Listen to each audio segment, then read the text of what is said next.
Hello, listener, and welcome to Book 4, Chapter 12 of Bite-Sized Tales, the audio flash fiction podcast. In today's chapter, we continue the story from the Direwald Diaries, with the fourth entry in the series.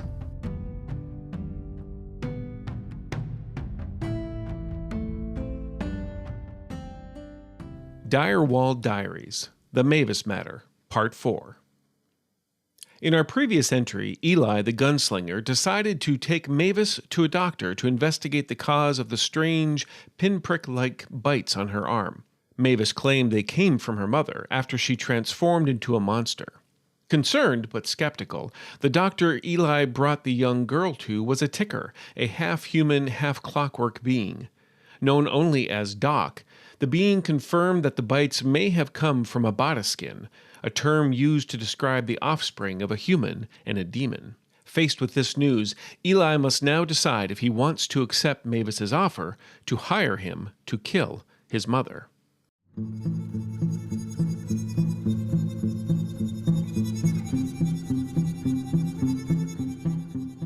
Sitting on the back stoop outside of the house of the half-human, half-mechanical doctor, Maevis looked over at Eli. The gunslinger was staring at the activity going on in a grassy field just beyond the limits of the boom town of Direwald. A chorus of ne'er-do-wells, each focusing on their own life, almost oblivious to the others nearby. Some mindlessly milling about their tents. Others sat on barrels, drinking. Some went behind a makeshift curtain into a large tent. The sign outside read, "Meet Mary." Another one nearby displayed "Painted Ladies and Gents" in stylized writing. Maevis noticed Eli's eyes straying on the large tent, which was busier, causing Maevis to figure everyone inside was having a good time, as considerable laughter, hoots, and cheers could be heard. Maevis wished she could have laughed, but she only felt scared. Her visit to the clockwork doctor left her shook, and she found herself being overtaken by an even deeper fear. After Doc said her mother was a Botiskin, Eli went silent. The pair left Doc's house and were now waiting out back for something. Maevis didn't know what a Botiskin was, and Eli's silence only made it scarier. They stayed silent for several more minutes before Maevis finally had enough. She watched the tents, refusing to look at Eli. "Is my mother a monster?" Dropping his head, Eli let out a sigh. "I don't know what to tell you, Yonker. I've known the doc for quite a spell, and she's never been wrong before." Eli kicked at the ground. "So if she's telling us that, then I'd say it's a good wager it's factual." A tear rolled down Maevis's cheek. "What are we going to do?" Eli looked at her. He saw the tear, but Maevis wouldn't return his gaze. "That's the problem. We." Maevis finally looked. "What does that mean?" "I'm being honest with you. I feel for you, but this isn't my problem." Maevis's eyes widened. But I hired you." "I never accepted." "You took my skystone." "Yes, because you were waving it around a saloon with people who wouldn't have thought twice about killing you where you stood for that." A second tear. "But you didn't." "And you can have it back, Yonker." Maevis shook her head. "What good would it do me? If I go back to my house, my mother will just try again, and she will succeed. If I don't go back, I will most likely be killed, as you say. Don't you have any other family you can flee to?" Eli's voice held a hint of desperation. Maevis shook her head again. "Not in this town. I have an uncle out east, but he's never liked me, and he was my father's brother, never taking kindly to mother or me. He'd just send me back, or off somewhere worse." Silence hung between them, broken only by the laughter coming from the tents. Maevis broke it once more, her voice mixed with sadness and desperation. "Why won't you help me?" Eli started to talk, but hesitated. He tried again, but again stopped. Maevis studied his expression. "You're afraid, aren't you? You're trying to come up with an excuse. I've seen people do this at parties. They start to speak, stop, then speak again. They do that when they are lying." Maevis turned her body toward Eli, then backed away. "Do not lie to me, Mr. Eli. I am young, yes, but I am no child." Maevis felt her cheeks begin to flush in anger. Eli held up both hands. Relax, Yonker. He pointed a finger at her. First off, I am not afraid. Eli leaned back slightly. I am concerned. Maevis squinted skeptically. Concerned is like worry, and worry is like fear. Ignoring her, Eli continued. Second, if your mother is a Botiskin, you are lucky to be alive. A Botiskin is no laughing matter. They have much more than their bite to cause you worry. Like I said, worry equals fear. Eli shot to his feet, then punched at the air. You're damned right, I'm afraid. And you should be, too. She could be looking for you right now. She could... Eli's hand went to his holster as he started looking around. She could be looking for you right now. He looked down at Maevis, his eyes stern. We need to go, right now. The door behind them opened and Doc stood in its frame. Oh, good. You're still here. She extended a small box in both hands. I have what you need to take care of problem. Eli stepped off the stoop and grabbed Maevis's arm. In a moment, Doc. I need to take care of something.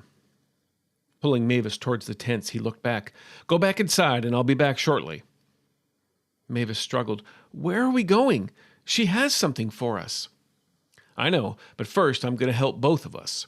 Eli marched toward the Meet Mary tent, Maevis in tow. Who's Mary? You'll see. Can I make eye contact with her? Please do.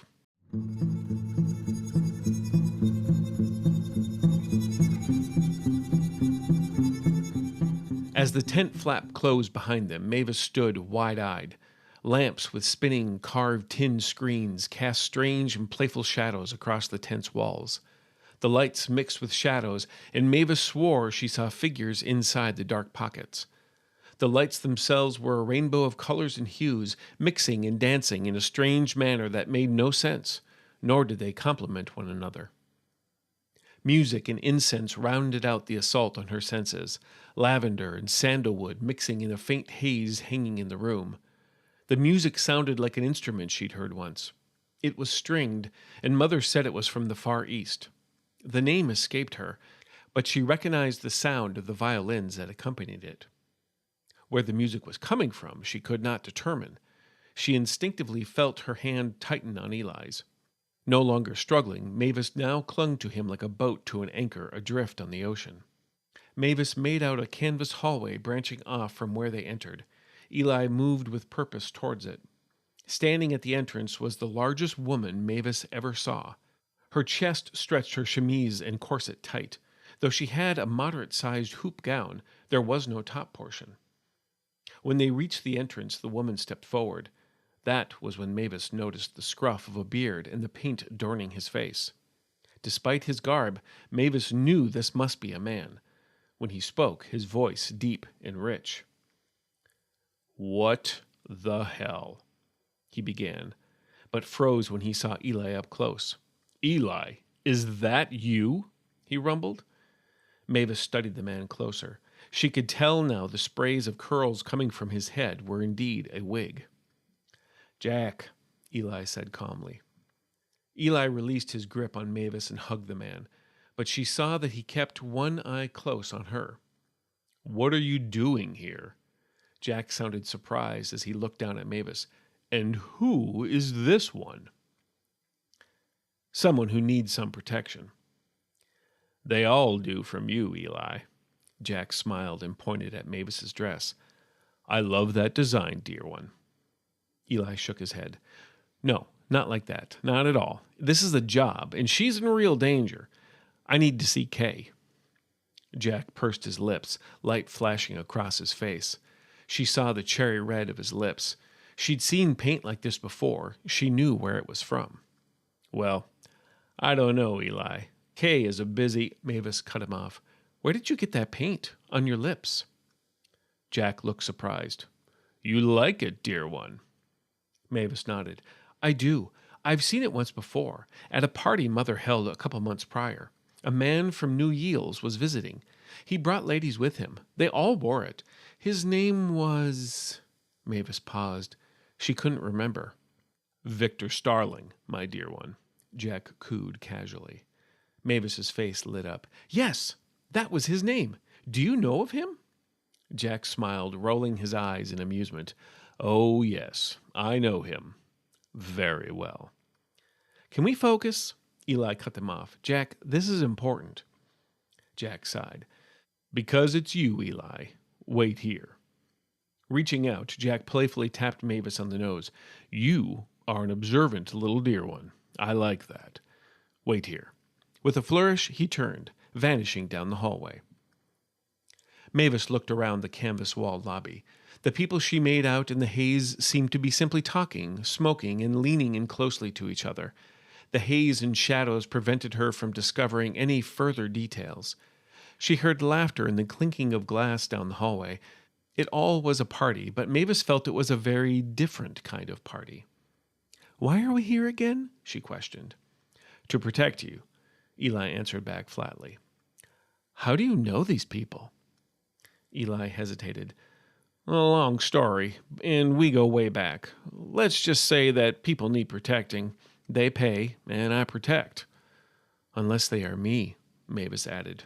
That's not decided yet. Sounded like it was to me. Just drop it, Yonker. Let me get you safe first, and then we'll figure this out. Who is Kay? Maevis continued to scrutinize the shadows. Eli noticed and directed her gaze towards him. First, stop being so curious with your looks. It's dark in here because people like it that way. They don't need anyone, even a young girl who looks more innocent than the Holy One itself, casting eyes on what they do. What are they doing? Eli ignored this question, choosing the previous one instead. K, and it's just the letter, not the full name, runs this place. K is the one who's going to help us out. So who's Mary? Huh? Mary. You said we were going to meet Mary. Maevis started looking around once again. K is Mary. So why is she just the letter K and not K-A-Y? Eli directed her gaze back. Don't say she. K is a man? Eli sighed. We just call K K. Do we have an understanding? Maevis looked at him, saying nothing. Her face scrunched slightly. Then she finally said, No, I'm very confused. Eli inhaled, preparing to explain, but Maevis cut him off. But if you tell me Kay will help keep me safe, then I believe you. Eli turned away, mumbling to himself. Well, let's hope you don't regret that, Yonker. Jack's deep voice caused them both to turn. Not sure what you did for Kay, Eli, but follow me. Eli followed while Maevis reached for his hand. He held it.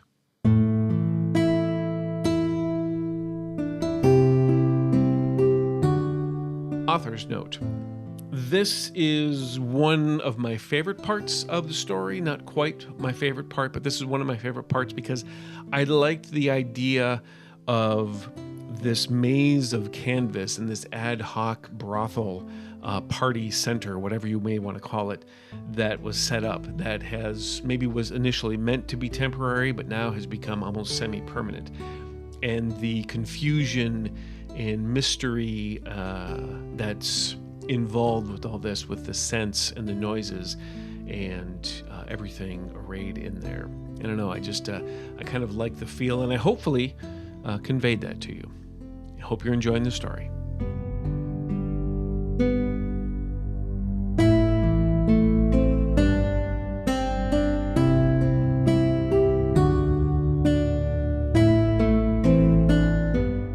This chapter of Bite-Sized Tales has been brought to you under a Creative Commons Attribution, Non-Commercial, No Derivatives 4.0 International License.